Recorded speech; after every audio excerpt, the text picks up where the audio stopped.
purely propaganda. Tell it like you want it, that's the way it's done.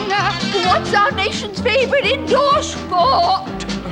Analyzing every mixed-up news report. Watch out for the eyebrow, careful with inflection. If the news is tasteful, everything is fine. Shall we start deciphering the clues? La-da-di-da! Da-da-di-da. Tra-la-li-la. Ladies and gents, laughing looks at the news. Please, ladies, ladies and gentlemen, here is Romik McMarkmick. The noobs. And now, the Laugh-In News with Dan Rowan and Dick Martin and Fernando Garcia in Germany, Hans van Krupp in Argentina, Giuseppe Gaglioni in Tel Aviv, Tomongo Umgawa in Greenland, and Nathan Rabinowitz at the Vatican. Good evening, this is Dan Rowan in New York. This is Dick Martin in Washington, and here is tonight's news. A recent nationwide survey asked, do you think people today are unwilling to take a stand?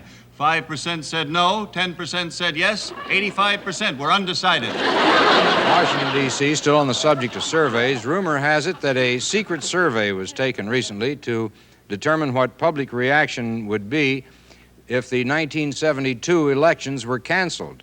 Results showed that a great many people were more receptive to canceling the 1968 election. Burbank, California, a mysterious caller who has been annoying the night nurse at Burbank General Hospital by breathing heavily into the phone was found to be the late John Callie, an asthmatic patient in room 314 of Burbank General Hospital. And now for this public service announcement. Audrey fools around. Chicago, 1990, 20 years from now. The increasing conservative trend towards stricter law enforcement was reflected in the decision handed down today in the case of the Shreveport Three. Judge Julius Hoffman, Jr. sentenced each of the defendants to 50 years in the electric chair. Back to the news. President Nixon announced recently that he expected the nation's economy would improve. And here for an instant analysis of that situation is Eric Clarified. Come in, Eric. Well, not that way, you dumbbell. On the screen.